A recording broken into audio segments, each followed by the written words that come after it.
Welcome back to episode 50 of the Courtland, Minnesota 4X Mega Dairy Farm. In today's episode, we've officially made it into May of year 3, which means it's finally time to head back out into the grass fields and kick off the very first hay harvest of the year here on the Mega Dairy Farm. Over the past several episodes, we've been extremely busy working our way through one of the biggest spring planting seasons we've ever had in this entire series. Between our massive Seed Hawk 980 air seeder and our John Deere DB1 2048 row planter, we've now successfully planted and prepared over 800 acres of crops across the map.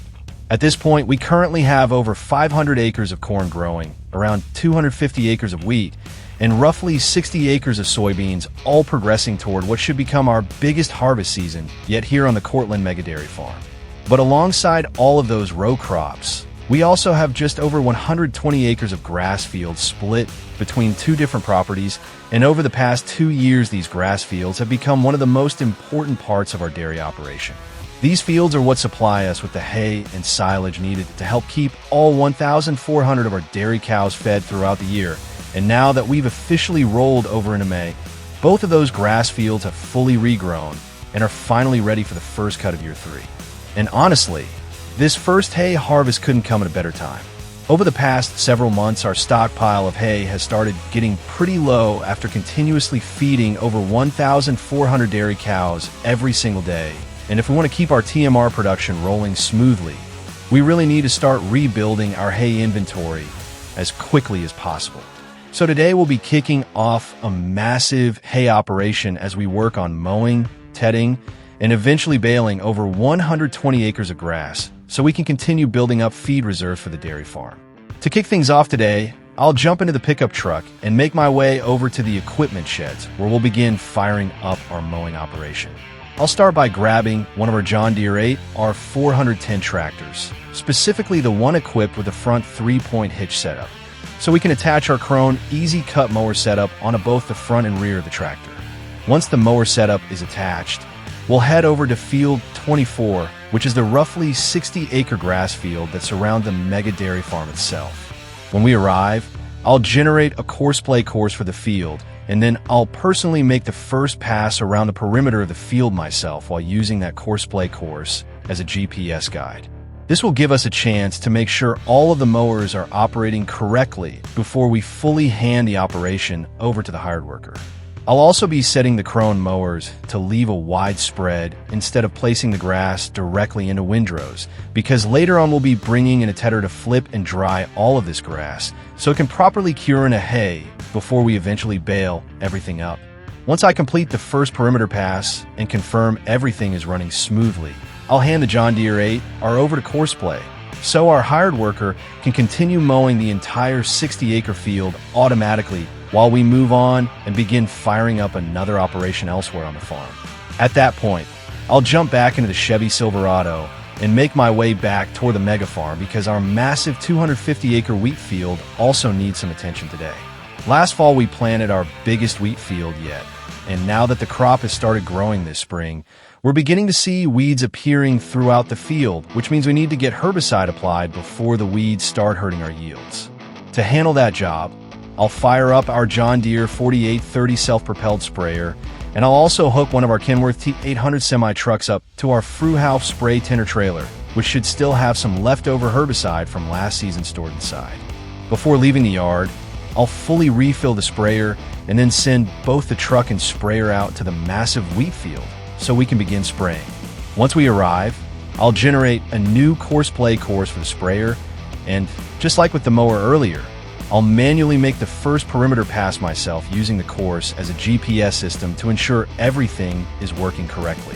After the first pass is complete, I'll refill the sprayer once more and then officially hand the spraying operation over to Courseplay.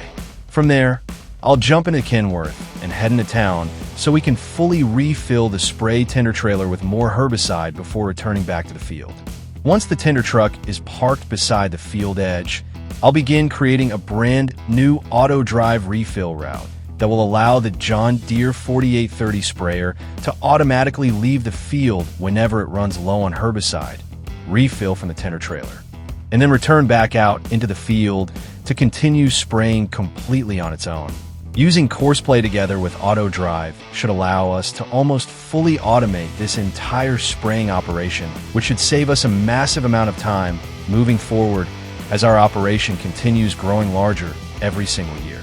And while both of those field operations continue running in the background, we'll then head back over to the mega dairy farm itself to check in on our 1,400 dairy cows. Now that we've advanced time forward another full month since finishing planting, our cows have already managed to eat through a huge amount of the TMR we mixed up earlier in the season, and on top of that, they're also running very low on straw bedding. So we'll need to grab a flatbed trailer, load up more straw bales, deliver fresh bedding to the barns, and then head into our commodity shed so we can begin mixing up another massive batch of total mixed rations to keep all 1,400 dairy cows fully fed and producing milk. We've got mowing operations, spraying operations, and cattle feeding all happening at once today as we continue pushing our way through year 3 here on the Courtland, Minnesota 4X Mega Dairy Farm. So let's fire up the engines and get to work. If you're looking forward to this new mega farm series on Courtland, Minnesota 4X map, please like, comment, and subscribe so you don't miss what's coming next.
Now that we've made it out here to our massive 250-acre wheat field with all of our spraying equipment, it's time to get our John Deere 4830 fired up and begin applying herbicide so we can get rid of all of the weeds that are starting to spread throughout this field before they begin hurting our yields.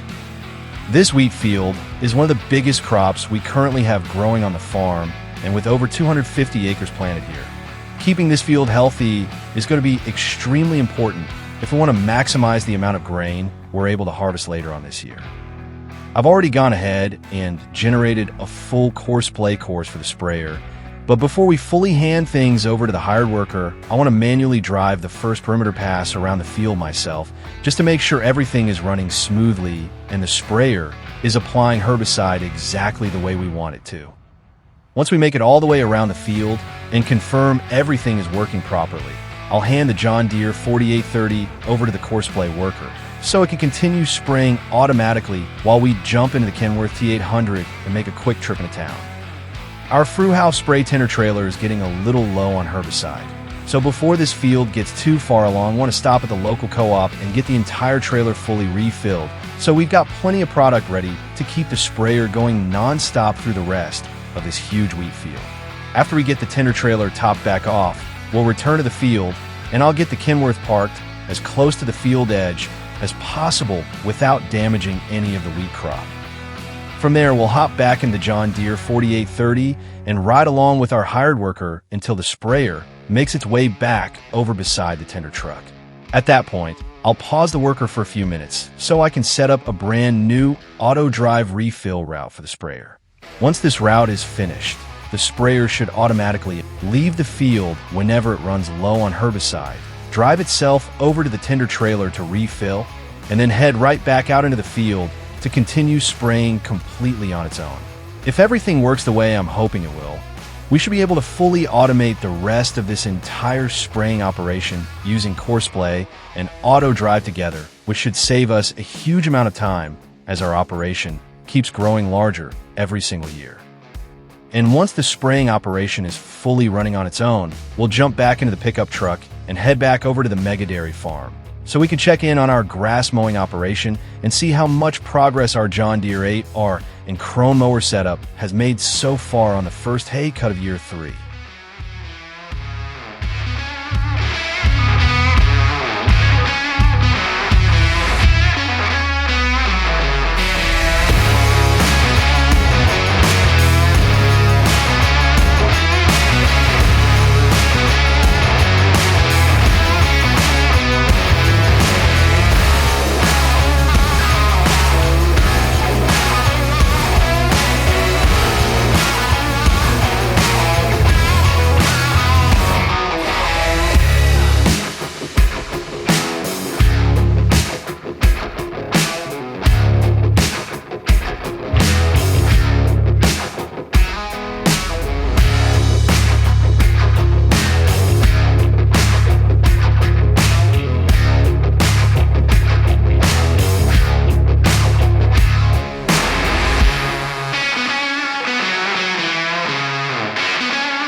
Well, we've now got our spray tender trailer completely refilled with herbicide, and I've also finished setting up our brand new AutoDrive refill route for the John Deere 4830 sprayer. So at this point, everything should finally be fully dialed in and ready to run automatically. If all goes according to plan from here, our hired worker should now be able to continue spraying this entire 250-acre wheat field completely on its own. Whenever the sprayer runs low on herbicide, it should automatically leave the field, drive itself over to the tender trailer, refill, and then head right back out into the wheat to continue spraying without us needing to interfere at all. And honestly, setups like this are becoming more and more important as our operation continues growing larger every year.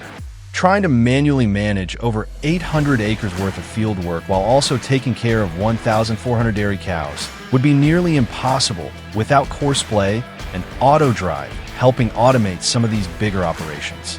Now that our spraying operation is fully underway though, it's time to head back over to the mega dairy farm and begin gearing up for the next major job of the day. It's looking like our John Deere 8, our 410, and Krone mower setup has already made some really great progress mowing this first 60-acre grass field, which means we can now start moving into the next stage of the hay making process. So once we make it back to the farm, I'll fire up our John Deere 6, our 250, and get our tedder attached to the tractor. From there, we'll head back out to the grass field and begin tedding all of the grass that's already been cut. Right now, the grass is still laying fresh on the ground, but once we run the tedder through it, it'll spread and fluff everything up, which allows the crop to dry properly and eventually turn into hay that we can bale up and feed to all 1,400 of our dairy cows. We've still got a lot of acres left to work through today. So let's get back to the farm and keep this first hay harvest of year 3 rolling.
Well, we've now officially got our tedder operation up and running in this first 60-acre grass field as well, and after making that first perimeter pass around the field ourselves, everything seems to be working exactly the way we want it to. The John Deere 6, our 250 and tedder setup, is doing a great job spreading out all of the freshly cut grass, and now that the crop is being flipped and aired out properly, it should begin drying down and turning into hay for our dairy operation. So at this point, I think we're finally safe to hand this tractor over to Courseplay as well and let our hired worker continue tedding the rest of the field automatically while we move on to the next operation. If everything keeps running smoothly, our workers should easily be able to get this entire field fully mowed and teed before the end of the day, and then next episode we'll be able to return with our windrowers and baling equipment, so we can begin putting up a massive amount of hay for our 1,400 dairy cows. But for now, it's time to head back over to the mega dairy farm itself and check in on the cattle, because after advancing time once again, our cows have absolutely chewed through the huge batch of total mixed rations that we mixed up earlier in spring. At this point, most of the feed bunks are nearly empty, and the cows have pretty much been surviving off pasture grass while we've been busy out in the fields. On top of that, they've also managed to use up almost all of their straw bedding as well, which means we've got quite a bit of work to do back at the barns. So once we make it back to the farm, we'll first need to get a trailer loaded up with straw bales and haul those over to the cow shed so we can refill all of the bedding areas and keep the barns clean and comfortable for the cattle. After the bedding situation is taken care of, we'll then make our way over to the large commodity shed and get everything opened back up so we can begin mixing another massive batch of total mixed rations for the dairy herd. Just like usual, I'll be firing up both of our feed mixer trucks, which are already parked and waiting inside the loading bay.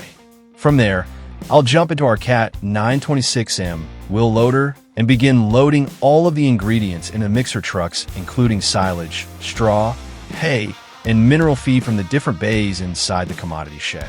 Once everything is fully mixed together, we'll begin delivering fresh TMR back over to the dairy barns, so all 1,400 cows are fully stocked back up on feed once again and ready to continue producing milk. We've got a lot happening all at once today between hay production, spraying operations, and feeding cattle. So let's head back to the mega farm and keep things rolling.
And with that, I think we're going to wrap things up for today here on the Courtland, Minnesota 4X Mega Dairy Farm.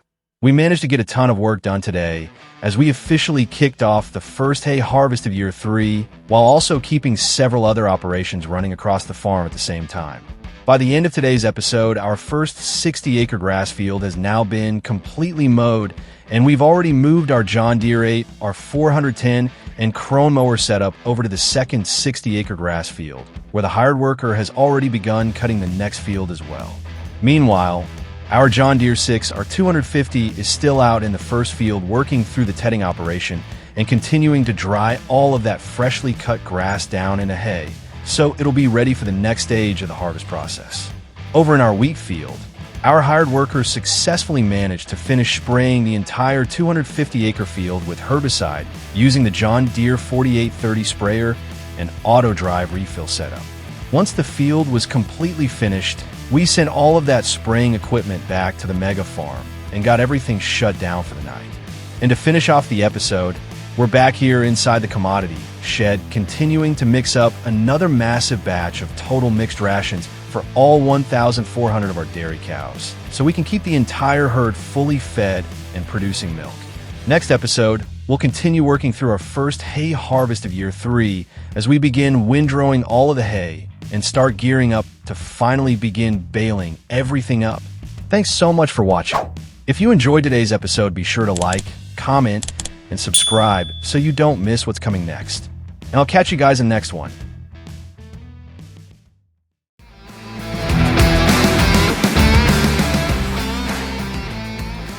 Welcome back to episode 51 of the Courtland, Minnesota 4X Mega Dairy Farm. In today's episode, we're back in May of year 3 as we continue working our way through the first cut of hay for the year, while also trying to stay on top of feeding our growing herd of 1,400 dairy cows.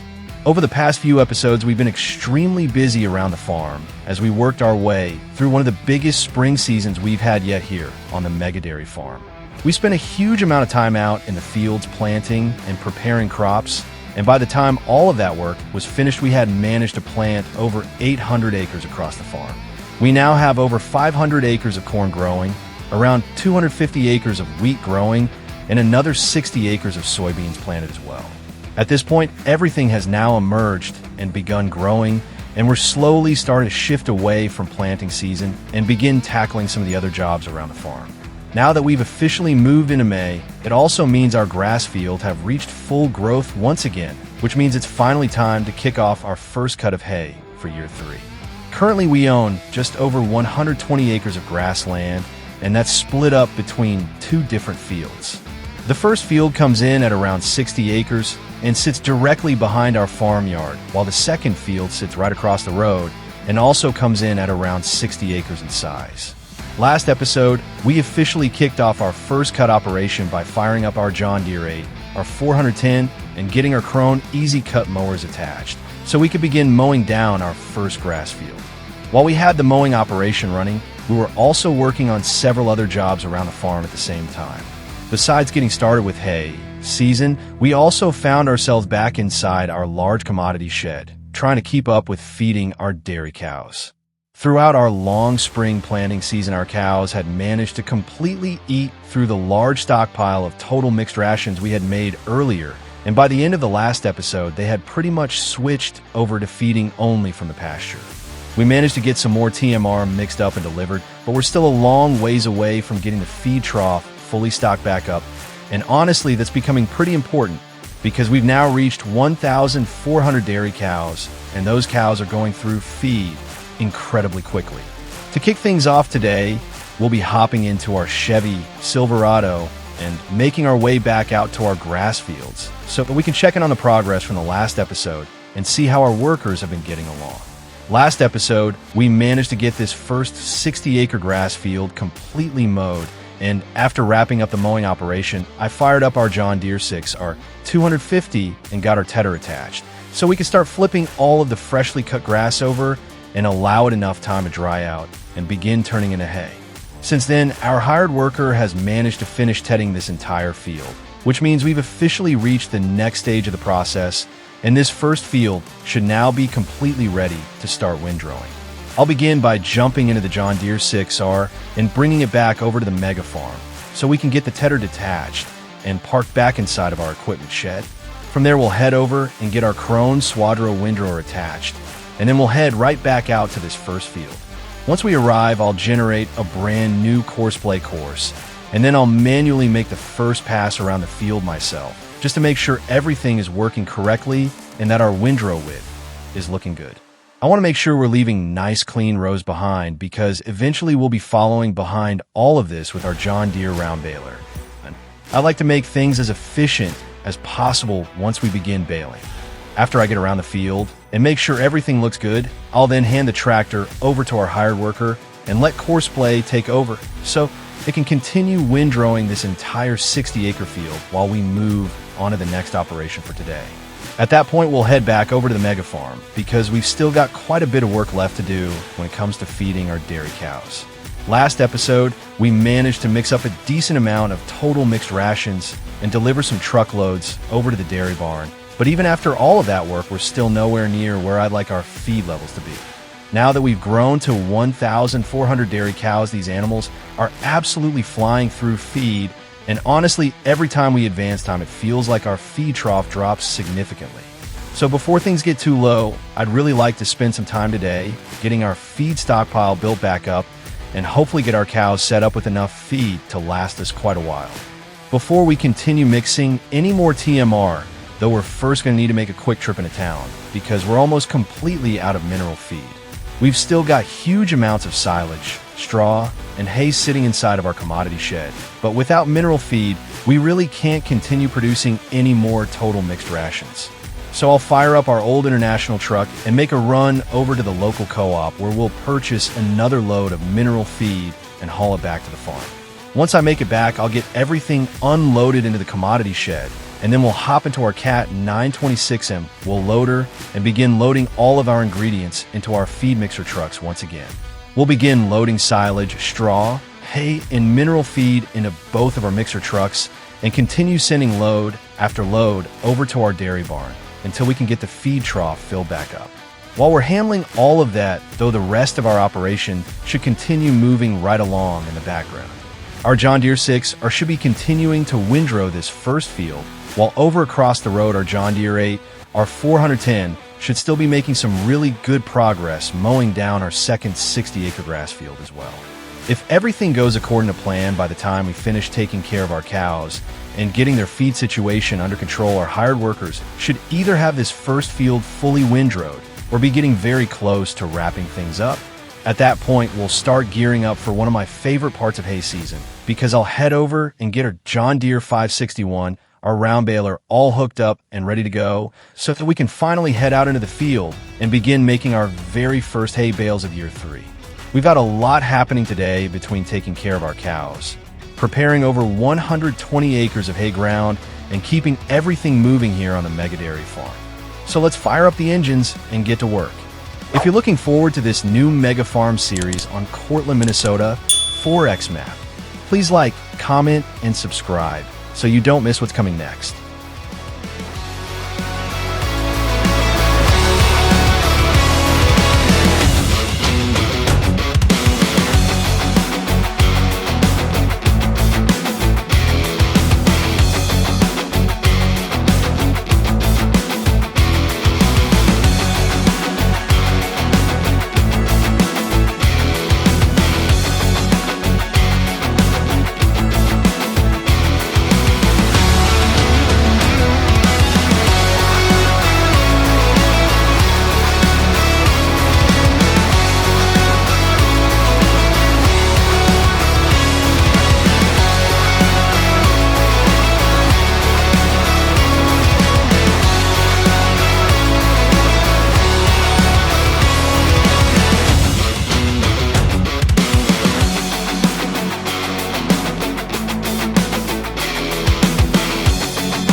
Well, I think we've probably just about got our feed situation under control after mixing up all of these loads of total mixed rations today. We've already sent a huge amount of feed over to the dairy barn, and after I get this final mixer truck loaded up with all of the ingredients for one last batch of TMR, we'll head over to the cow shed and check in on things and see where our feed levels are sitting. Hopefully after this final load, our feed trough should be looking much better, because with 1,400 dairy cows, we're going through an incredible amount of feed every single day, and it definitely feels like we're constantly trying to stay one step ahead of them. But getting ahead on feed now is going to be really important, because with some of the future expansion plans I've got in mind for this dairy operation, our feed demands are only going to continue increasing. Once we make sure the cows are all stocked back up and have plenty of feed available, I'll then jump back into our mixer truck and bring it over to the commodity shed, so we can get everything cleaned up and parked away for now.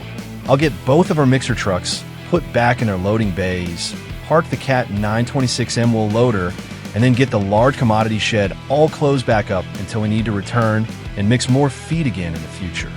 With our cows hopefully taken care of, it'll then be time to shift our focus back over to our first cut of hay for year 3. I'll hop back into the pickup truck and make my way over to the equipment sheds where I'll fire up our second John Deere 8, our 410, and get our John Deere 561 around baler attached. Because at this point, I'm assuming our hired workers have made some really good progress out in the field, and hopefully we've got a pretty large amount of hay already windrowed up and waiting for us.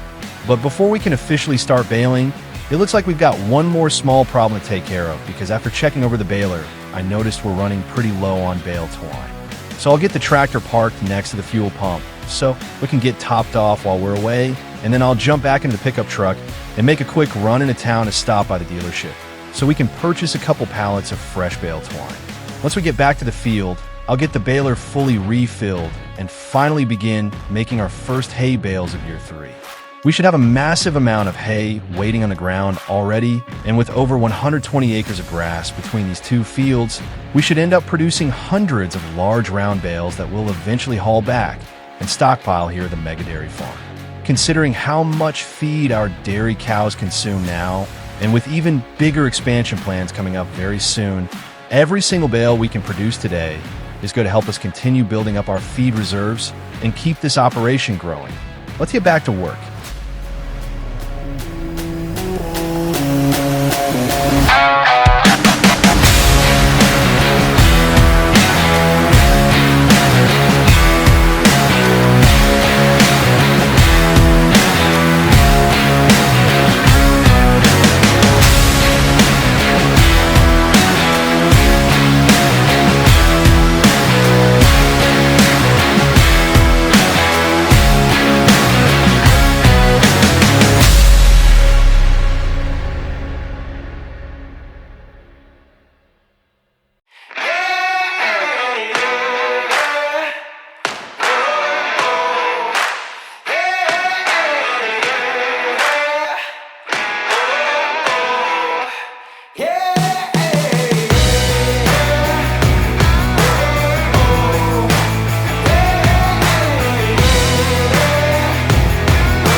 Well, the hay baling operation has been going really well so far, and we've already managed to make some great progress out here in this first 60-acre field.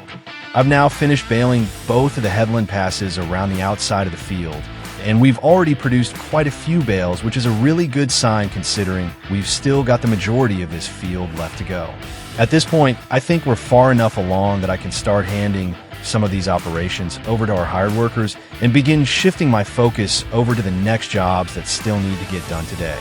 I'll start by getting ready to hand our John Deere 8R and round baler over to Courseplay, so a hired worker can continue working through the rest of this field and keep producing hay bales while we move on to the next stage of our first cut operation. While the baler worker continues working here, I'll jump over into our John Deere 6, which has now officially finished windrowing this first field. I'll bring the 6er back over to the mega dairy farm and get our Krone windrower detached and park back inside the equipment shed before reattaching the tedder so we can get it sent back out into the fields once again. Over at our second 60-acre grass field, our John Deere 8, our 410 equipped with the Krone Easy Cut mowers, has now officially finished mowing everything down, which means this field is now ready for the next step as well. So once the tedder is attached, I'll send the John Deere 6 over to the second field so we can begin flipping all of that freshly cut grass over and start turning it into hay. While the 6er is making its way over there, I'll jump into the John Deere 8, our mower tractor, and get it sent back to the main farmyard so we can get those mowers parked away for now, and then I'll jump back into the 6R as a rise at the second field so I can generate another Courseplay course and get another hired worker started on tedding that field. At that point, we should have our first field being baled while our second field is already moving into the next stage of preparation, which should keep everything progressing really nicely. Once all of those workers are up and running, I'll then make my way back over to the mega dairy farm, because by then we should already have a pretty good number of hay bales laying out in this first field waiting to be picked up. I'll grab one of our semi-trucks and get it attached to one of our drop deck trailers, and then we'll head back out here so we can begin collecting all of these bales and hauling them back over to the dairy farm where we can start filling up our bale sheds and building our hay stockpile back up for our 1,400 dairy cows.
Today ended up being another really productive day as we continued pushing through our first cut of hay for year 3. We managed to get our cows stocked back up with more total mixed rations, kept both of our field operations moving along, and officially began producing our first hay bales of the year. To finish off the day, I spent some time out here collecting bales from our first 60-acre field, and honestly, we've already managed to bring in a huge amount of hay, and we're not even finished yet. At this point, we've already produced 142 large round bales, and with each bale holding around 9,000 liters of hay, that means we've already managed to produce well over 1 million liters of hay from this first field alone, and our baler still hasn't even finished working through the rest of the field yet. Honestly, these yields are looking really good so far, and that's great news because with 1,400 dairy cows currently on the farm and even bigger expansion plans coming very soon, our feed demands are only going to keep growing. These cows are already going through an incredible amount of feed every single day, and once we continue expanding the dairy operation, we're going to need every bit of hay we can get our hands on. The nice thing is we've also got our second 60-acre field moving right along as well. So we're making some really good progress on this first cut, and things seem to be lining up nicely. Next episode, we're going to continue pushing through the rest of this first field and finish getting all of these remaining windrows baled up and hauled back to the farm. Once we get that wrapped up, we'll then move our operation over and begin baling our second 60-acre field as well. And hopefully by the end of it, we should have a massive stockpile of hay sitting back at the mega dairy farm ready to help feed our growing herd. As always, thank you guys so much for watching and supporting the series. I really appreciate all of the support you guys continue showing on the videos and on the channel. If you enjoyed today's episode, be sure to leave a like, comment, and subscribe so you don't miss future episodes here in the Courtland, Minnesota 4X Mega Dairy Farm. And I'll catch you guys in the next one.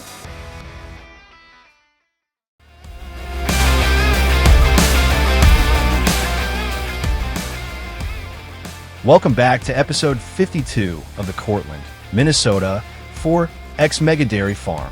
In today's episode, we're diving right back into our first hay harvest of year 3 as we continue producing feed for our growing herd of dairy cows here on the mega dairy farm.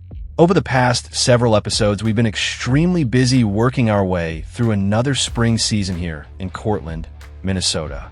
We spent a huge amount of time planting crops, mixing feed, and taking care of our herd of roughly 1,400 dairy cows. As the farm continues to grow, so does the amount of feed we need to produce each year, and that's exactly why this first hay harvest is so important. Last episode, we officially kicked off our first cut of hay for year 3. We managed to get both of our 60-acre grass fields mowed and began the process of turning all of that grass into hay. We also spent some time back at the commodity shed mixing up more total mixed rations to keep our dairy herd fed while our field work continued. So far, the harvest has been going really well. Our John Deere 561, our round baler, has already made its way through a large portion of the first field, and by the end of the last episode, we had produced 146 large round bales of hay. With each bale holding 9,000 liters, that means we've already produced over 1.3 million liters of hay, and we're still nowhere near finished with our first cut. This hay harvest is going to play a huge role in the future of the farm as well. I've been talking quite a bit about potentially building a second dairy farm, and if that happens, we're going to need even more feed than we currently do. So every bale we produce throughout this harvest is helping us prepare for the future growth of our operation. To kick things off today, I'll be hopping into our John Deere 8, our 410, and getting our hired Courseplay worker back up and running, so he can continue baling the remaining windrows in our first 60-acre hayfield. By the end of the last episode, we had already produced 146 large round bales, and the baler still had quite a bit of work left to do before this first field would finally be wrapped up. Across the road, our John Deere 6 is still hard at work with the tedder attached to it. Last episode, we finished mowing our second 60-acre grass field, and since then the hired worker has been busy flipping all of that grass over so it can dry down into hay. By the time we get our first field wrapped up today, I'm hoping the second field will be completely ted and ready for the next stage of the process. Once I've got the baler worker back up and running, I'll hop into the Chevy Silverado and make my way over to our semi-truck and drop deck trailer setup. One thing I've really wanted to start taking advantage of more on this farm is the combination of Courseplay and AutoDrive, and today should be a perfect opportunity to do exactly that. I'll be handing one of our semi-trucks over to a hired worker and allowing it to automatically collect all of the hay bales from the field. Courseplay will handle driving around the field and loading the bales onto the trailer, while AutoDrive will take over once the trailer is full and bring all of those bales back to the dairy farm. Once the truck arrives back at the farm, it'll unload directly into our bale storage shed before automatically returning to the field to collect another load. This should save us a huge amount of time, because with the number of bales we're producing, it would take quite a while to manually haul every single load back to the farm ourselves. While that hired worker is busy collecting bales, I'll then make my way back to the main farmyard where I'll fire up our second semi-truck. I'll get our second drop deck trailer attached, and then I'll begin helping move bales as well. Between the hired worker and the truck I'll be running myself, we should be able to clear this first field fairly quickly and begin building up a huge stockpile of hay back at the dairy farm. One thing I'm really interested to see today is exactly how many bales we end up producing from these two fields. We've already produced over 1.3 million liters of hay, and we still have a large portion of the first field left to bale, along with the entire second field. I wouldn't be surprised if we end up producing well over 2 million liters of hay by the time this first cut is all said and done. A big reason why I'd like to produce as much hay as possible this year is because I'm still planning on expanding the dairy operation in the near future. We currently have around 1,400 dairy cows, but I'd really like to continue growing the farm and potentially build a second dairy facility. If that ends up happening, we're going to need a tremendous amount of feed, and I'd like to start preparing for that now rather than scrambling to produce feed later. Because of those future plans, I'm actually thinking about handling the bales from our second field a little differently. My current plan is to haul all of the bales from this first field back to the main dairy farm and get them stored away immediately. The second field, on the other hand, may end up becoming the starting stockpile for our future dairy expansion. If everything works out the way I'm hoping, once the second dairy farm is built, we'll be able to haul all of those bales directly over there and immediately begin filling up its feed storage areas. After we've made some good progress hauling bales from the first field, it'll be time to start preparing the second field for baling. Over there, I've got our second John Deere 8, our 410 hooked up to the Krone windrower, and once the tedder finishes its work, I'll begin getting the windrower configured with Courseplay. I'll run the first section myself just to make sure everything is working properly, and then I'll hand the tractor over to the hired worker so it can begin combining all of those rows of hay together and getting the field ready for the baler. Hopefully by the time our John Deere 561 finishes the first field, we'll already have a large portion of the second field windrowed and waiting for us. If that's the case, we'll be able to move directly into the second field and keep the baler running without any downtime at all. We've got a lot of work ahead of us today as we continue our first cut of hay for year 3, build up our feed reserves, and prepare for the future expansion of the Courtland, Minnesota mega dairy farm. Let's fire up the equipment and get to work. If you're looking forward to this new mega farm series on Courtland, Minnesota 4X map, please like, comment, and subscribe so you don't miss what's coming next.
Now that we've managed to get the majority of the hay bales collected from this first field, I think we're probably safe to let our hired worker finish picking up the remaining bales on his own.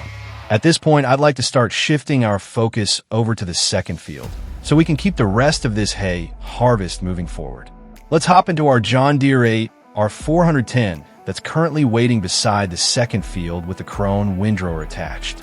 This second field is another 60 acres in size, and before we can bring the baler over here, we need to get all of this hay windrowed up and ready to go. I'll start by generating a Courseplay course for the 8R, and then we'll fire up the windrower and begin making our way around the headlands.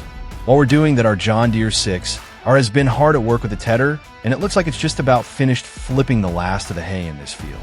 Once we make it around the headlands and get the windrowing operation started, I'll hand the 8R over to our Courseplay worker and let him continue working through the rest of the field. At that point, I'll hop out of the tractor and jump into the John Deere 6R so we can get it moved out of the way before the windrower starts making its passes across the field. The 6R has done its job for now, and with this field finally tedded, we officially have all of our hay turned over and drying down. That means the tedding portion of our first cut is now completely finished for the year. I'll send the 6R and tedder back to the mega dairy farm where we can get everything washed up, parked away, and ready for the next cut later in the season. Once the 6R is safely on the road heading back to the farm, I'll hop into our semi-truck and get this latest load of hay bales delivered back to the dairy farm. We've already moved a huge amount of hay off the first field, and every load we bring back is helping us rebuild our feed reserve for our dairy herd. After we get this trailer unloaded, we'll make our way back out to the first hay field one more time so we can jump back into our John Deere 561 around baler and help finish off the final windrows that are still left standing. At this point, we're getting very close to wrapping up the first field completely, and once those last few passes are baled, we'll finally be able to make the short move across the road and begin baling up the second 60-acre field. Everything is starting to come together really nicely now.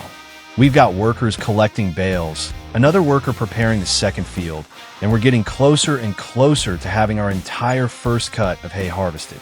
Let's get back to work and see how many more bales we can produce before the day is over.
We now started making some really good progress on this second hay field.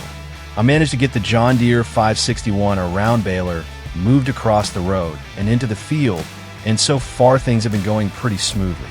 At this point, we've nearly finished baling all of the hay that was windrowed around the headlands, and we're finally starting to make a dent in this second 60-acre field. Unfortunately, we've run into a bit of a problem. After producing all of the bales we've made so far throughout this first cut, we've completely run the baler out of twine.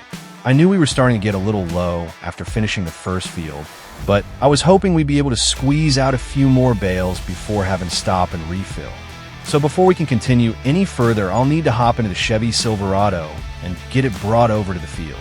Luckily, we've already got a few pallets of bale twine loaded in the bed of the truck.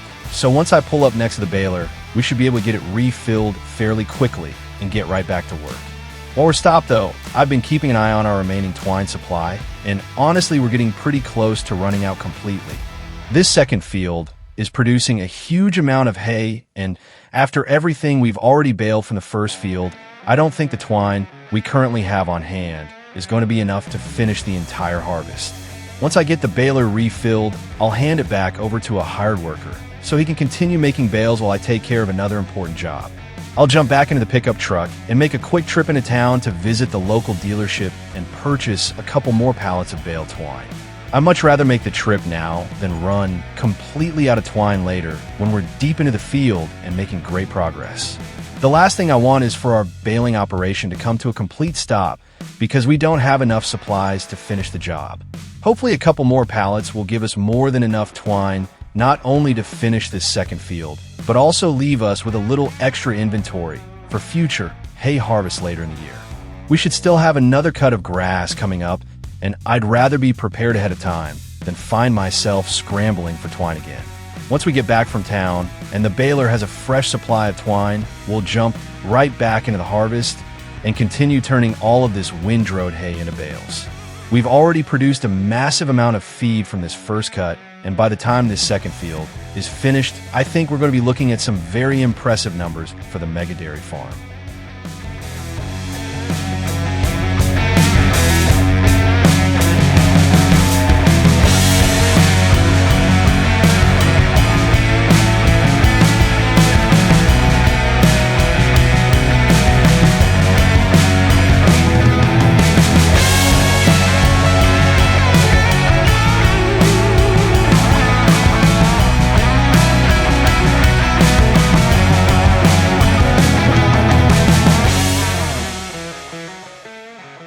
Now that we've made it back from town with a couple more pallets of bale twine, we should be all set for the rest of this hay harvest. Running out of twine is definitely one of those things that can bring the entire operation to a halt, so I'd rather have a little extra on hand than find myself making another emergency trip to the dealership later on. With that taken care of, I'm going to hop back into our semi-truck and get it moved over to the second hay field. As I mentioned earlier, I don't actually plan on hauling the majority of these bales back to the main dairy farm. My goal is still to build a second dairy farm in the near future, and when that happens, I'd like to have a large stockpile of hay already sitting nearby and ready to go. That should make it much easier to get the new operation up and running once construction begins.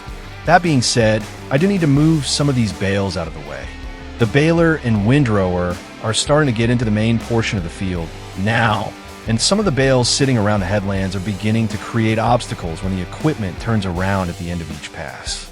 So I'll start by loading up a full trailer worth of bales and hauling them back to the mega dairy farm. Once I get that load unloaded and stored away, I'll head right back out here to the field and load the trailer again.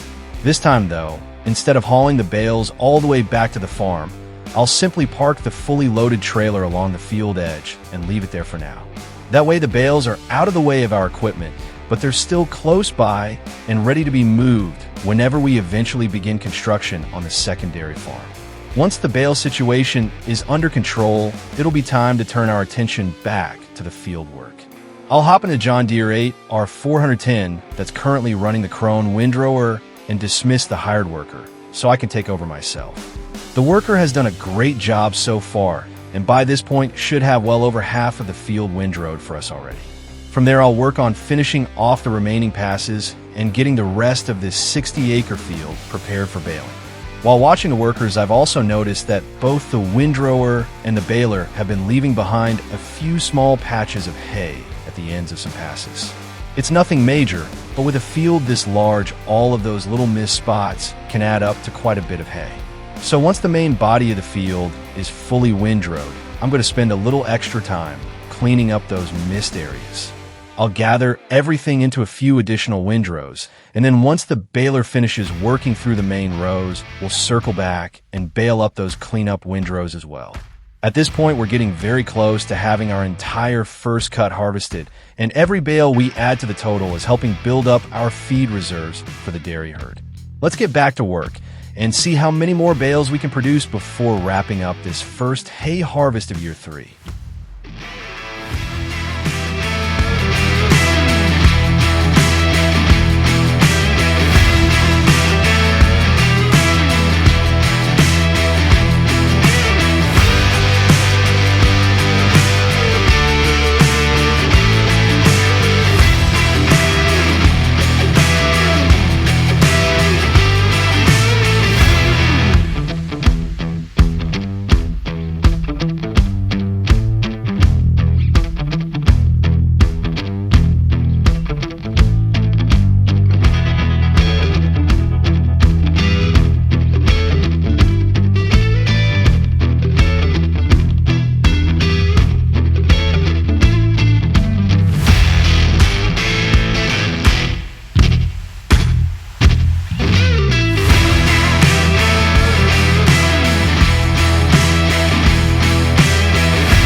Today's episode ended up being a very productive one as we managed to finish baling the last of the hay from our second 60-acre field and officially bring our first cut of the year to a close.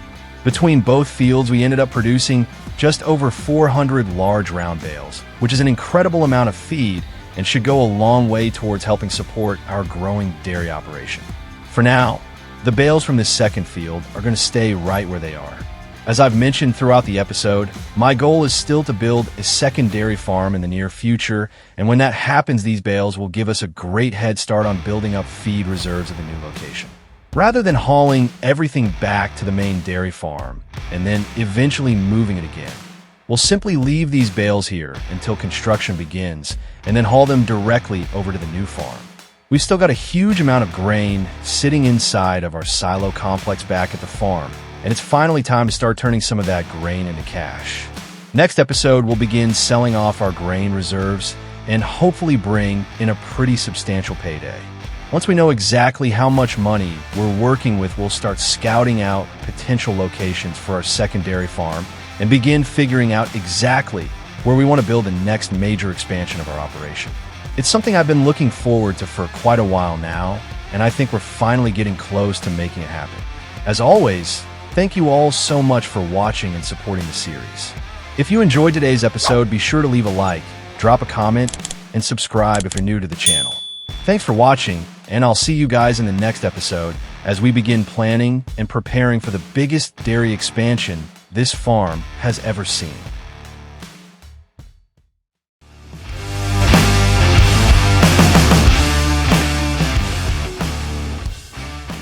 Welcome back to episode 53 of the Courtland, Minnesota 4X Mega Dairy Farm. In today's episode, we're back on the Mega Dairy Farm as we prepare for one of the biggest paydays in farm history and begin laying the financial foundation for our upcoming dairy expansion. Over the past couple of episodes, we've been focused entirely on our first hay harvest of year 3, and it turned out to be an enormous success. Between our two 60-acre grass fields, we harvested a total of 120 acres of hay, and after mowing, tedding, windrowing, and baling everything up, we ended up producing over 400 large round bales.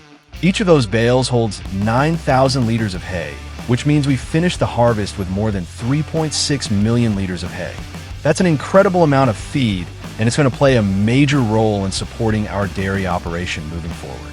After finishing the baling operation, we spent a lot of time hauling bales back to the farm. We managed to bring all of the bales home from the 60-acre field surrounding the dairy farm, and now have well over 200 bales sitting safely inside of our bale storage shed. The remaining bales are still sitting out on our second field, and for now, they're going to stay right where they are. The reason for that is because we're getting closer and closer to a major expansion project. As I've mentioned over the last few episodes, my plan is to build a second dairy farm here in Courtland. This won't just be a small satellite operation either. The goal is to build another large-scale dairy facility capable of housing just as many cows as our current farm, if not more. When that new farm is built, all of those hay bales waiting out on the second field will eventually be hauled over there and used to begin building up feed reserves for the new herd. The only thing standing between us and that expansion right now is money. To kick things off today, we're going to start by getting all of our hay equipment cleaned up and put away.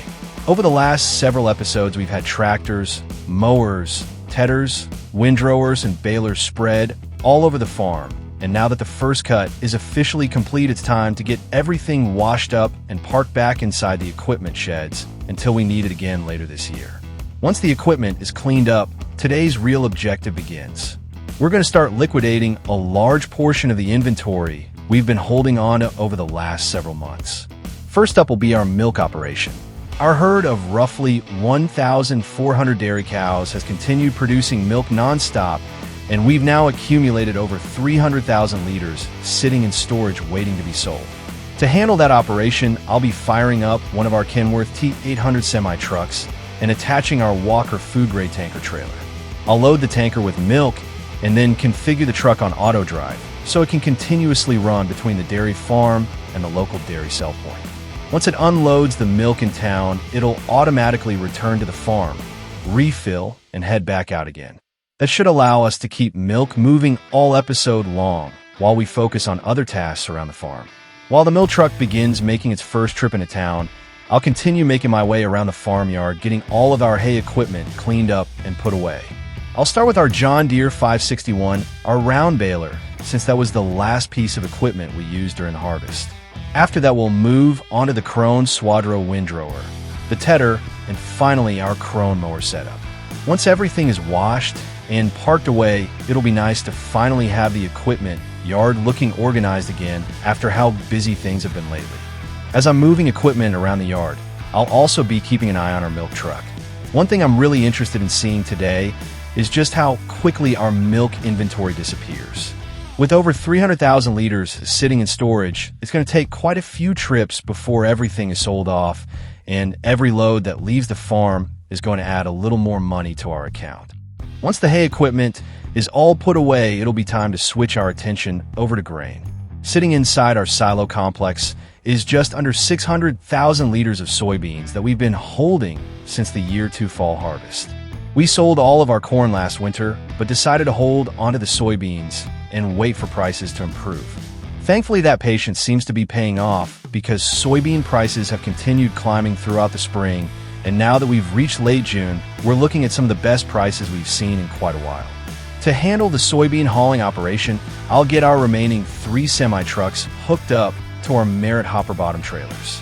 Once everything is attached and ready to go, I'll begin loading soybeans directly from our silo complex and hauling them into town to the local co-op. The nice thing is that once all 4 trucks are running, we'll essentially have 2 separate selling operations taking place at the same time. Our Kenworth T800 will be hauling milk, while our other 3 semi-trucks focus entirely on soybeans. That means products will be leaving the farm almost constantly throughout the day, and hopefully the money will start rolling in just as fast. I'm actually really curious to see how much revenue we can generate from these soybeans.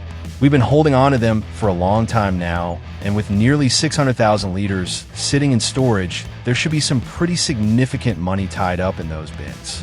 Between the soybeans and the milk sales, today's episode could easily end up being one of the most profitable episodes we've had in a very long time.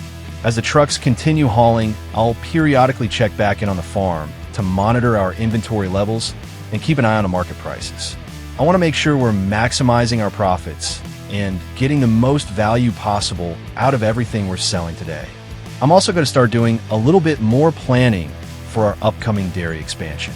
While the trucks are running back and forth, I'll be thinking about where exactly I want to place the new dairy farm, how large I want the cow barn to be, and what kind of supporting infrastructure we're going to need. Obviously, we'll need another feed storage area, additional bale storage, manure storage, and likely several new equipment sheds as well. The exciting thing is that today's sales are going to directly determine just how ambitious we can be with that project. The larger our bank account is by the end of the day, the more options we'll have when it comes time to start building. My goal is to push our account balance beyond the $3 million mark before we're finished. That's a huge amount of money, but with over 300,000 liters of milk and nearly 600,000 liters of soybeans waiting to be sold, I think we've got a very realistic chance of getting there. If everything goes according to plan, we should end today's episode with a much cleaner farmyard, empty milk tanks, emptier grain bins, and hopefully a bank account that's ready to fund one of the biggest expansions we've ever attempted here on the Courtland, Minnesota Mega Dairy Farm. We got equipment to clean, milk to haul, soybeans to sell, and millions of dollars to make. So let's fire up the engines and get to work. If you're looking forward to this new mega farm series on Courtland, Minnesota, 4X map, please like, comment, and subscribe so you don't miss what's coming next.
Well, the money is really starting to roll in now.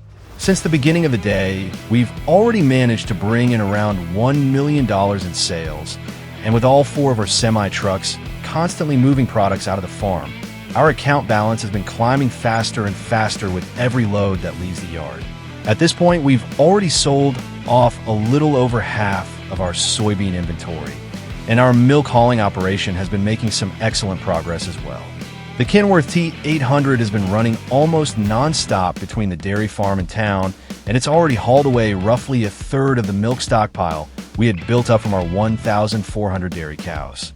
It's honestly pretty satisfying seeing all of the hard work we've put in over the last several months finally start paying off. The soybeans we're selling today were harvested all the way back during our year 2 harvest season, and since then, they've just been sitting inside of the silo complex waiting for the right market conditions. The same goes for the milk. Our dairy cows have been producing around the clock, and we've been steadily building up that inventory knowing that eventually we'd cash it all in to help fund future growth. Now we're finally seeing the results of that patience. The best part is that we're still nowhere near finished. We've got hundreds of thousands of liters of product still waiting to be sold, and if prices continue holding where they are, it's looking more and more likely that we'll be able to hit our goal of reaching $3 million before the end of today's episode. That would be a huge milestone for the farm and would put us in an excellent position as we prepare for the massive dairy expansion that's right around the corner. For now, though, let's keep the trucks rolling. Once we get the remainder of these soybeans hauled into town and sold off, I'll bring all 3 of our grain hauling trucks back to the mega dairy farm and get them parked away inside the equipment sheds. At that point, the soybean operation will officially be finished, and all of our attention can shift over to the milk hauling side of things. From there, I'll hop into the Kenworth T800 myself and take over the milk deliveries so we can continue working through the rest of our inventory. We've still got a lot of milk sitting in storage, and every load we deliver is bringing us one step closer to that $3 million target. So let's keep these trucks moving, keep the products flowing, and see just how much money we can generate before the day is over.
Well, I've now hauled and sold off the final load of soybeans, and I'd say the soybean market treated us very well this year.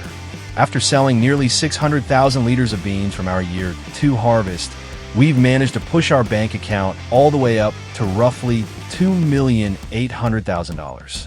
That's an incredible jump from where we started the day, and it puts us within striking distance of our goal of reaching $3 million before the episode is over. The good news is that we're not done selling products yet. We've still got quite a bit of milk sitting back at the dairy farm, and after doing a little bit of math, I think we should have just enough left in storage to push us beyond that $3 million mark. It's going to be close, but it's definitely looking like a realistic goal now. Before we continue with the milk operation though, I want to take a few minutes to get our grain hauling equipment cleaned up and put away. These 3 semi-trucks have been running hard all day hauling soybeans into town, and now that the grain bins are empty, they've officially finished their job. I'll get each truck and its Merit hopper bottom trailer washed up, and then we'll park everything back inside the equipment sheds until it's needed again later in the year. Once all of the grain hauling equipment is put away, it'll be time to turn our full attention back to the dairy side of the operation. I'm going to hop into the Kenworth T800 and take over the milk hauling myself for a while. We've still got a good amount of milk left to move, and I'd really like to keep those loads rolling into town so we can continue building up the bank account and see if we can officially break through that $3 million milestone. At the same time though, I don't want to let all of our other equipment sit idle. While I was checking through the available jobs earlier, I noticed that one of the local farmers has posted a plowing contract that looks pretty interesting. The field is only around 45 acres in size, but the contract pays out over $50,000, which is definitely worth our time, especially considering we're already trying to maximize our profits before we begin building the new dairy farm. To tackle that contract, I'll be firing up our John Deere 9570 RT, in our case, IH785 quad track. Once both tractors are running, I'll get our 2 rippers attached and send them down the road toward the contract field. While those tractors are making their way over there, I'll continue hauling milk into town with the Kenworth. Then once the tractors arrive at the field, I'll temporarily pause the milk operation and jump over to get both machines configured on Courseplay. After they're set up and working properly, I'll hand them over to our hired workers and let them begin ripping the field while I return to the milk truck. That should allow us to keep 2 different money-making operations running at the same time once again. We'll have the dairy side of the farm continuing to generate income through milk sales while our tillage equipment starts bringing in some extra contract revenue on the side.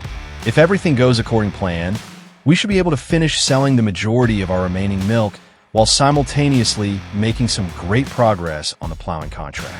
Then once the milk tanks are finally emptied out, I'll head back over to the contract field and hop into one of the tractors myself. From there, we'll spend the rest of the day ripping ground and working toward another nice payday as we continue building up the funds for our upcoming dairy expansion. We're getting closer and closer to that $3 million goal. So let's keep the trucks moving, keep the tractors working, and see just how much money we can make before the day is over.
We've now managed to sell off the vast majority of our milk inventory, and we're getting incredibly close to reaching the goal we've been chasing all day. After we get this current load delivered, we should be sitting less than $50,000 away from the $3 million mark, which is honestly a great position to be in considering where we started the episode. Our dairy cows have been working hard producing milk for months, and it's really starting to show just how valuable this operation has become. Between the soybean sales earlier today and all the milk we've hauled into town, we've brought in an incredible amount of revenue, and we're now just a couple trailer loads away from having the funds we need to move forward with our next major expansion. The good news is that we've still got a little bit of milk left sitting in storage back at the dairy barn. There should be enough remaining to easily push us beyond that $3 million target. And once I get this tanker trailer refilled one more time, I'll hand the Kenworth T800 back over to AutoDrive and let the truck finish hauling and selling the remaining loads on its own. At that point, the milk operation should be able to take care of itself while we turn our attention elsewhere around the farm. Over the last little while, our tillage operation has been steadily working away in the background, and I'd like to head over there and see how much progress we've made. We've got both our John Deere 9570 RT and our Case IH785 quad track pulling rippers through this 45-acre contract field, and by now, they should have covered a pretty significant amount of ground. Once I arrive, I'll hop into the Case IH785 quad track and dismiss the Courseplay worker so I can take over the tractor myself. The hired workers have done a great job getting us started, but I'd like to spend the rest of the day out in the field helping finish off as much of this contract as possible. Not only will that bring in another nice paycheck for the farm, but every extra dollar we earn today is going to help fund the new dairy expansion that we've been planning. We're getting very close to making that project a reality, and it's exciting knowing that all of the work we're doing today is directly contributing to what should be one of the biggest builds we've ever undertaken here on the Courtland, Minnesota mega dairy farm. So let's let the mill truck finish up those final deliveries, head over to the contract field, and spend the rest of the day putting these big tillage tractors to work as we continue building up the farm's finances.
I'd say today was an incredibly productive day here on the Courtland, Minnesota mega dairy farm. We started the day by getting all of our hay equipment cleaned up and put away after wrapping up our first cut of hay for year 3, and from there we shifted our focus towards what was easily one of the biggest selling days we've ever had on the farm. Over the course of the episode, we managed to sell off nearly 600,000 liters of soybeans that we've been holding on to since our year 2 harvest season. On top of that, Our dairy cows continued paying the bills as we hauled and sold over 300,000 liters of milk that had built up inside of our dairy barn. Between those two operations, the money started rolling in very quickly, and by the end of the day, we officially achieved our goal of pushing the farm's bank account past the $3 million mark. That's a huge milestone for the mega dairy farm, and it's something we've been working toward for quite a while. Every bale we harvested, every acre we farmed, and every liter of milk and soybeans we produced has helped us reach this point. As you can see behind me, we're also making some solid progress on our plowing contract. Our John Deere 9570 RT and Case IH785 Quad-Track have been working hard all afternoon, and we've now managed to get a little over half of this 45-acre field ripped. We'll still have some work left to do before the contract is completed, but we've made a very nice dent in it, and we'll continue working on it moving forward. The most exciting part, though, is what comes next. For the last several episodes, I've been talking about a major expansion that I've been planning, and now that we've finally reached our financial goal, we're officially ready to move forward with it. Next episode, we'll be purchasing the land for our brand new dairy farm, and we'll begin construction on what will become the second major dairy operation here in Courtland, Minnesota. This is going to be one of the biggest projects we've ever taken on in this series, and I'm extremely excited to finally get started building it. We spent months preparing for this moment, stockpiling feed, saving money, and planning everything out. Now it's finally time to turn those plans into reality. As always, thank you all so much for watching and supporting the series. If you enjoyed today's episode, be sure to leave a like, drop a comment, and subscribe if you're new to the channel. Thanks for watching, and I'll see you guys in the next episode as we begin building our brand new mega dairy farm here in Courtland, Minnesota.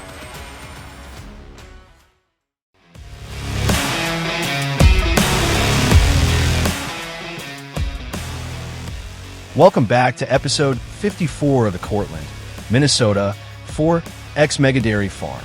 In today's episode, we're back on the Mega Dairy Farm as we continue expanding our dairy empire and begin work on a massive new project that should completely transform the future of this series. Over the past few episodes, we've been extremely busy wrapping up our first cut of hay for year 3. We started by mowing over 120 acres of grass across our 2 hay fields before tedding, windrowing, and eventually baling everything up into large round bales.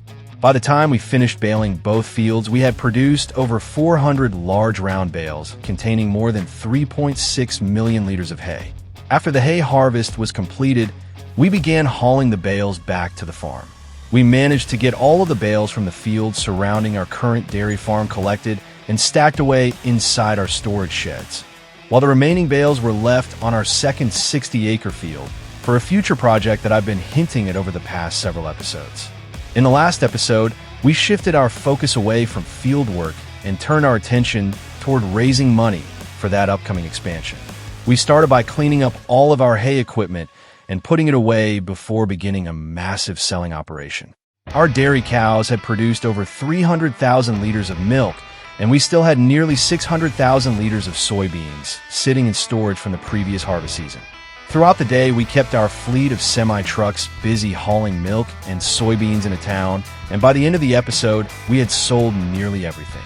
The results were incredible as we managed to push our bank account past the $3 million mark.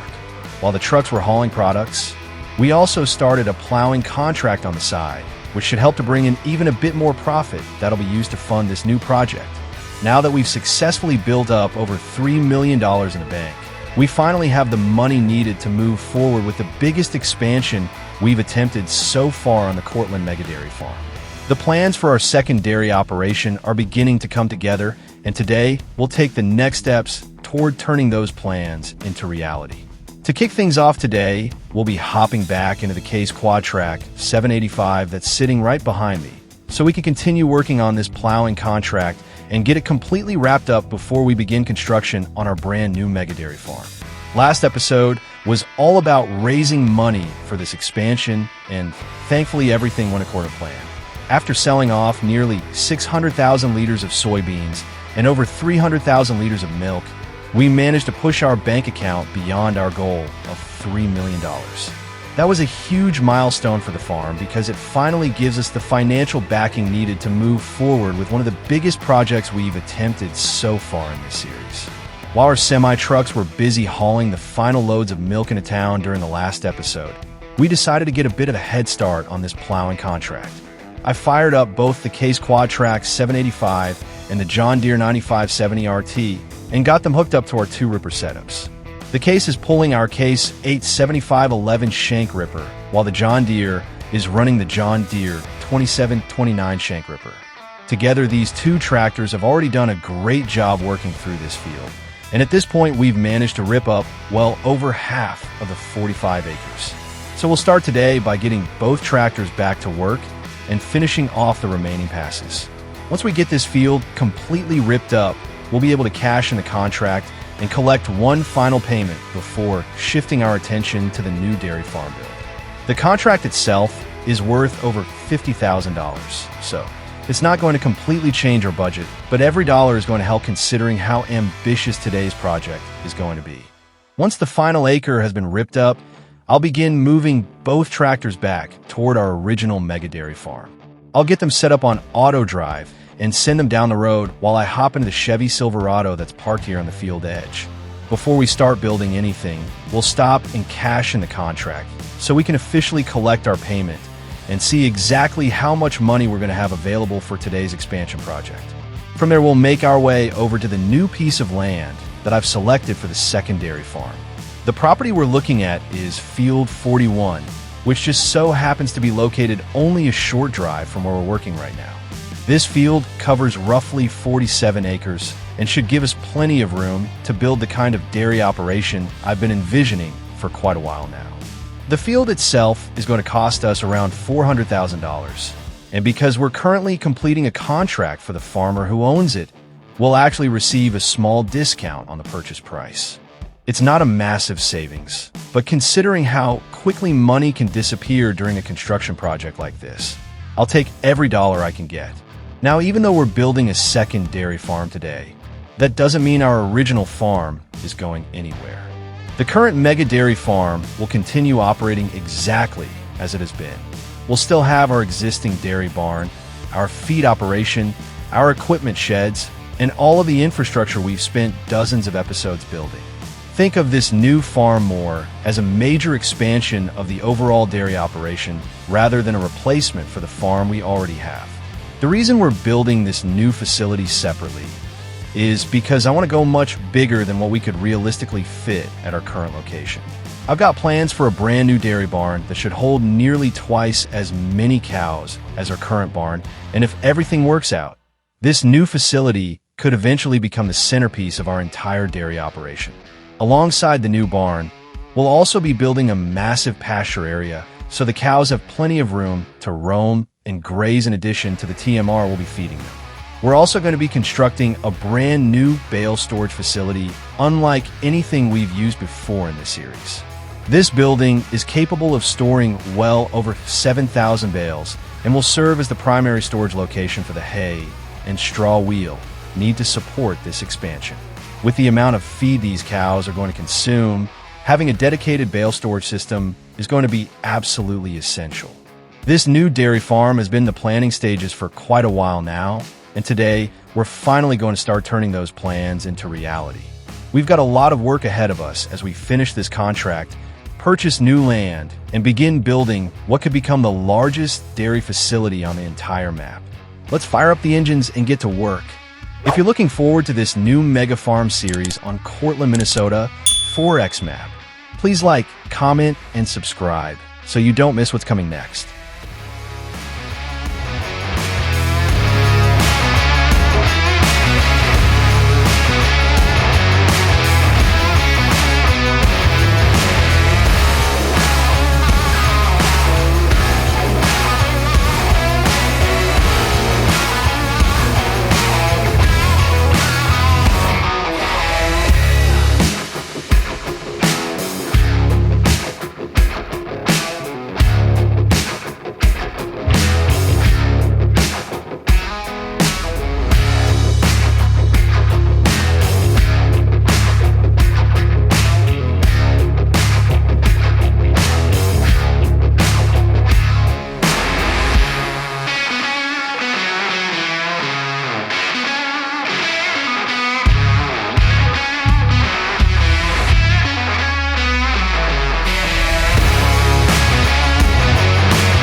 Well, we've now got that plowing contract completely wrapped up, and I'd say it was a pretty good way to start off today's episode. Both the Case Quadtrac 785 and the John Deere 9570 RT are now on the road, making their way back to the original Mega Dairy farm, and I've officially cashed in the contract. That gives us another $55,000 added to our budget, and thanks to the agreement we had with the landowner, we've also earned ourselves a 5% discount on the piece of land we're about to purchase. It may not seem like a huge savings, but with the size of the project we're taking on today, every dollar is going to count. Now it's time to make our way over to Field 41 and take a look at what will soon become the home of our second Mega Dairy farm. This property covers just over 47 acres. And while that may sound like an enormous amount of land for a farm build, there's a very good reason for it. The biggest goal with this expansion isn't just building another dairy barn. It's creating enough room for a massive new pasture system. The larger the pasture we build, the more dairy cows we'll be able to support on this farm, and I'd like to take full advantage of the available space. My target for this build is ambitious. I'd like this new facility to hold at least 2,000 additional dairy cows. If we're able to pull that off, it would bring our total herd size up to more than 3,400 dairy cows between the two farms. That's going to require an incredible amount of feed, storage, and infrastructure, but it should also dramatically increase the amount of milk we're able to produce and sell moving forward. Once we officially purchase the land, the first thing I'll do is begin preparing the entire site for construction. I'll start by painting the field and converting the entire 47 acres over to grass, so we have a clean slate to work with. After that, we'll begin laying out the core of the operation and placing all of the major buildings. The centerpiece of the farm is going to be a brand new dairy barn that's significantly larger than the one we're currently using at our original farm. Alongside that barn, we'll be building a huge pasture area and a massive bale storage facility that will be capable of holding thousands of bales. Between the hay and straw requirements for 2,000 additional cows, we're going to need a tremendous amount of storage space, and this new facility should give us exactly that. Beyond the main structures, we'll also need all of the supporting infrastructure that a dairy operation of this size requires. We'll be building large bunker silos to store feed, installing a mixing facility to produce total mixed rations, and making sure we have all of the equipment and storage areas needed to keep this farm running efficiently. One thing that will be a little different about this build compared to some of our previous farms is that this location is going to be focused almost entirely on dairy production. Most of our large equipment fleet will remain stationed at the original Mega Dairy farm, so we won't need nearly as many equipment sheds here. Instead, we'll focus on building only the structures necessary to support the cows and the feeding operation, which should help us stretch our budget a little further. Speaking of the budget, this is probably going to be one of the more challenging farm builds we've done in this series. Normally, I'd like to have a lot more money available before attempting a project of this size, but after spending quite a bit of time planning everything out, I think we can make it work with the money we currently have available. It's going to require being a little more strategic with our spending and making sure every building serves a purpose. But if everything goes according to plan, we should be able to create an incredible new dairy facility. So let's get started and see just how much of this new Mega Dairy farm we can build today.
I'd say today was a huge success, and honestly this project went even better than I expected it would.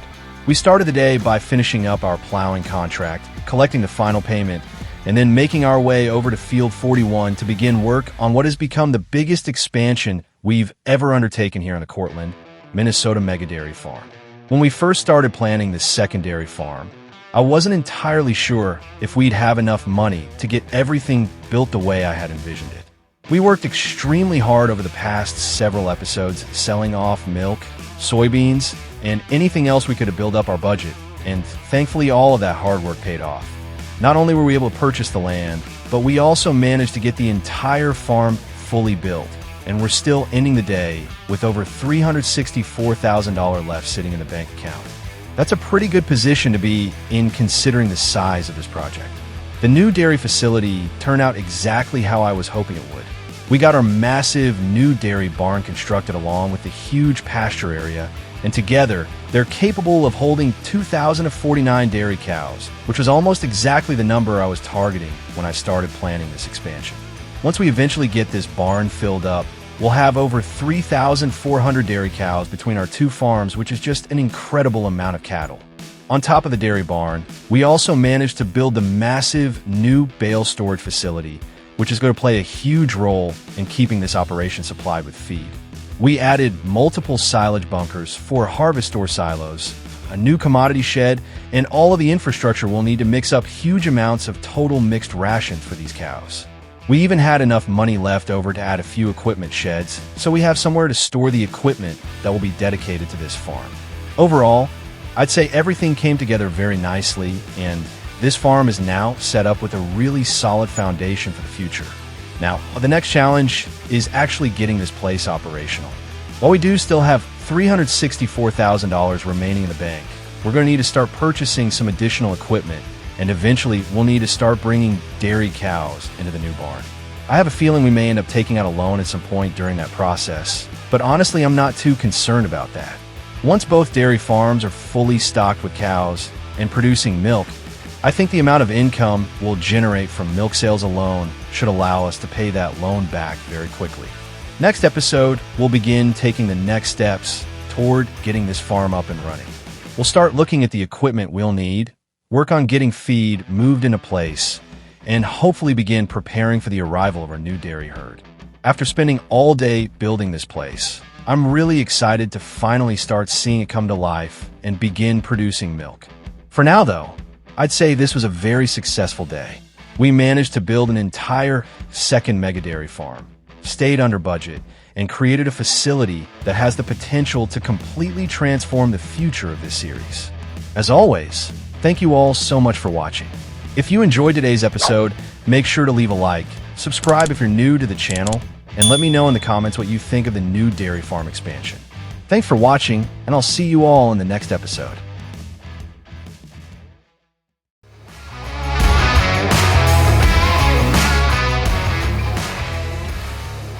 Welcome back to episode 55 of the Courtland, Minnesota 4X Mega Dairy Farm. Last episode was a huge one for the future of this series as we finally put our $3 million budget to work and completed construction on our brand new dairy farm expansion. After purchasing a 47-acre field just down the road from our original farm, we spent the entire episode transforming it into a massive new dairy operation that will eventually more than double the size of our cattle herd. By the end of the episode, we had successfully built a brand new dairy complex featuring a massive cow barn capable of holding 2,049 dairy cows, a huge pasture, multiple bunker silos for harvest store silos, a large commodity shed for mixing total mixed rations, and a bale storage facility capable of holding thousands of bales. We also managed to complete the entire project while staying under budget, finishing the build with roughly $364,000 still left in our bank account. The farm itself may be finished, but it's still far from operational. We don't have any cows moved in yet. We still need equipment to take care of the farm, and we'll need a huge amount of feed before we can start filling these barns with dairy cattle. That's exactly what we'll be focusing on as we continue expanding the Courtland, Minnesota Mega Dairy Farm and work toward turning this new facility into a fully functioning dairy operation. To kick things off today, we're going to be hopping into our international 9900i semi-truck, which I brought over from our original mega dairy farm, so we can begin taking the very first steps towards getting our brand new dairy farm fully operational. Last episode, we spent nearly our entire $3 million budget building this massive new dairy facility, and while all of the buildings are now complete, we still have a long way to go before we can actually start bringing cattle onto the farm. Before a single cow arrives, we're going to need an enormous stockpile of feed and bedding ready to go. And that's exactly what we'll begin working on today. A few episodes ago, we completed our first hay harvest of year 3. Between our 2 large grass fields, we harvested over 120 acres of grass, then spent several days tedding, windrowing, and baling it into hundreds of round bales with our John Deere 561, our baler. We managed to get all of the bales from the first 60-acre field hauled back to our original dairy farm. But I made the decision to leave the bales from the second field sitting where they were until our new dairy farm was finished. At the time, it didn't make much sense to haul them to the original farm only to move them again later. Now that our second dairy farm is finally complete, it's time to start bringing those bales home.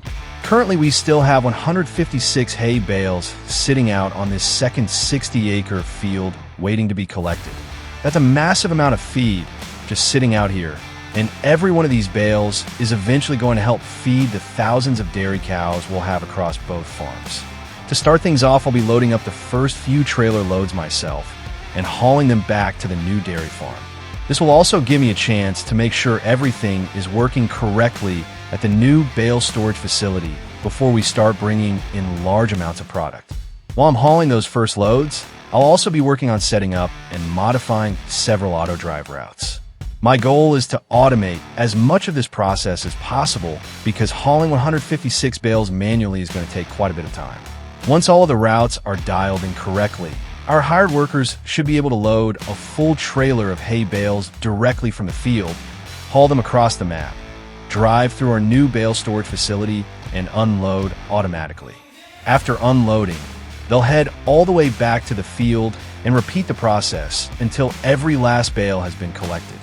This new bale storage facility is one of the features I'm most excited about on the new dairy farm. The building is capable of holding over 7,000 bales, which gives us an incredible amount of storage capacity moving forward.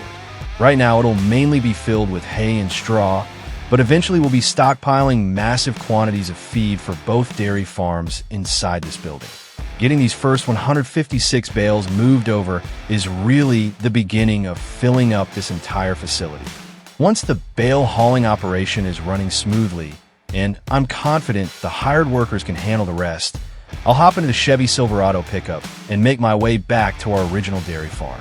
Since the last episode, we've advanced time by roughly a month, and now find ourselves in August of year 3. A lot of our crops have continued growing over the past month, but most of them still aren't quite ready for harvest. One crop that is ready, however, is our winter wheat. This wheat harvest is actually going to play a huge role in supplying the new dairy farm as well. While we're spending the first part of today's episode setting up our hired worker to haul all of our hay bales, we'll be spending the second half of the episode harvesting wheat to create a massive supply of straw. Once the combines finish harvesting the crop, we'll return with our balers and begin collecting every bit of straw from the field. Between the hay we're hauling today and the straw we'll be producing from this harvest, we'll have 2 of the 3 major ingredients needed for total mixed rations and dairy cow bedding already taken care of. After that, the final ingredient we'll need is silage. Thankfully, we've already got over 500 acres of corn growing across the farm, and that harvest is getting closer every day. Once the corn is ready, we'll be able to begin producing the massive quantities of silage we'll need to support over 3,400 dairy cows between both farms. Once I arrive back at the main dairy farm, it'll be time to start waking up the harvest fleet. We'll get both of our Fendt Ideal 10 combines fired up, repaired, and fully fueled before heading them out to the field.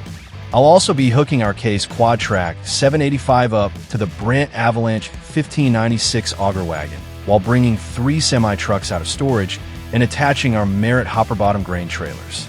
Once everything is assembled and ready to go, we'll send the entire fleet over to a massive 200-acre wheat field and begin opening up the field for what will be our very first grain harvest of year 3. We've got two major operations running simultaneously today on the Courtland, Minnesota mega dairy farm. One operation will focus on collecting and hauling over 150 hay bales back to our new dairy farm, while the other will kick off our first wheat harvest of the year and begin producing the straw we'll need for thousands of dairy cows. We got a busy day ahead of us, so let's fire up the engines and get to work. If you're looking forward to this new mega farm series on Courtland, Minnesota, 4X map, please like, comment, and subscribe so you don't miss what's coming next.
Well, I think we finally got everything working the way we wanted to. At this point, our hired worker should be fully capable of collecting all 156 hay bales from this 60-acre field without much intervention from us. It took a bit of setup and route editing, but now Courseplay and AutoDrive should be working together to handle the entire operation from start to finish. Once the truck arrives at the field, Courseplay will take over and handle loading all of the hay bales onto the trailer. As soon as the trailer is full, AutoDrive will take control again and make the long trip back across the map to our new dairy farm. The truck will then pull through the bale storage facility, unload all of the bales automatically, and immediately head back out to the field to start the process all over again.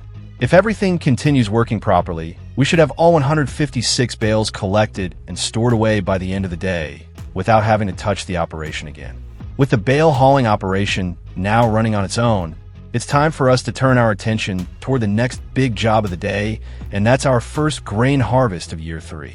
So let's make our way back over to the main dairy farm and start getting the harvest fleet assembled. We've still got a few pieces of equipment sitting around from the plowing contract we wrapped up in the last episode. Our Case Quad-Track 785 and John Deere 9570 RT are both still parked in the yard with the rippers attached. So before we can start harvesting, I'll need to get those machines cleaned up, put the tillage equipment away, and get everything reorganized around the farmyard. Once that's done, we'll get the Case Quad-Track 785 hooked up to our massive Brent Avalanche 1596 auger wagon and start preparing the grain cart operation. From there, I'll begin waking up the rest of the harvest fleet, including both of our Fendt Ideal 10 combines and all 3 of our semi-trucks. We'll get everything repaired, fueled up, and ready for the field before making the drive across the map to our massive 200-acre wheat field. Once all of the equipment arrives, we'll begin opening up the field and finally kick off our first wheat harvest of year 3. Not only will this harvest give us another crop to sell, but it'll also provide us with a huge amount of straw that we'll eventually bale up and haul back to our new dairy farm as we continue preparing for the arrival of thousands of dairy cows.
Well, we've now got the entire harvest fleet assembled over at our massive 200-acre wheat field, and it's finally time to get this year's first grain harvest underway.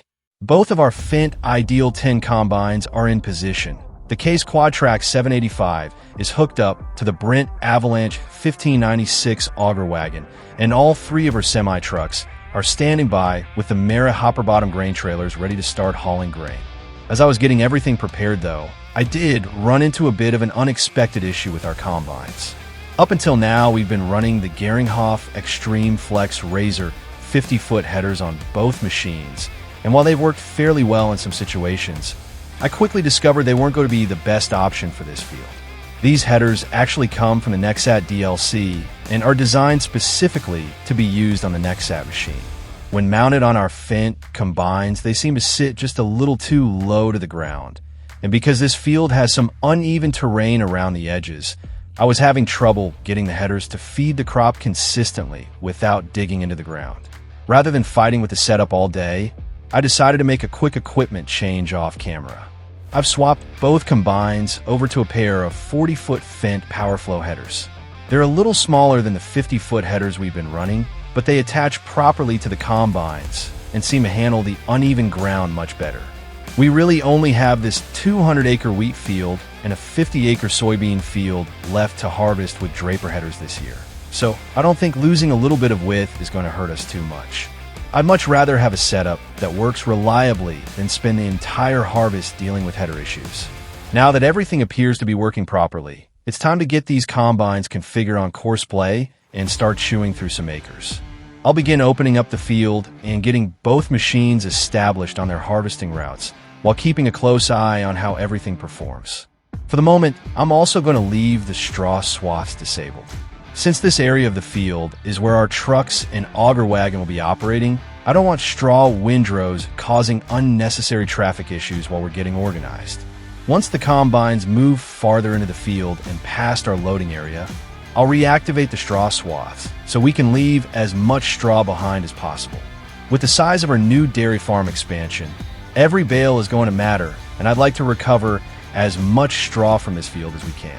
The more straw we can collect now, the better prepared we'll be when it's finally time to start bringing thousands of dairy cows into our new facility.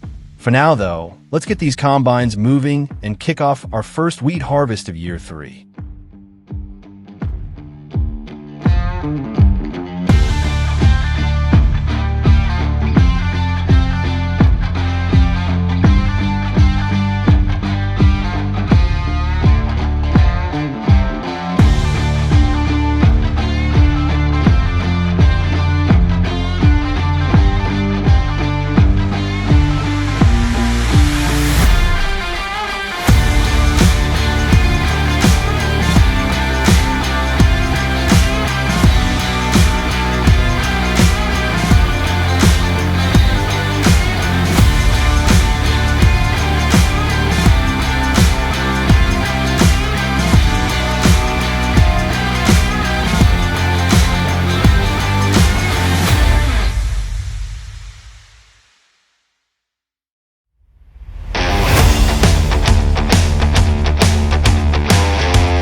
I'd say today was a very productive day for our growing dairy operation.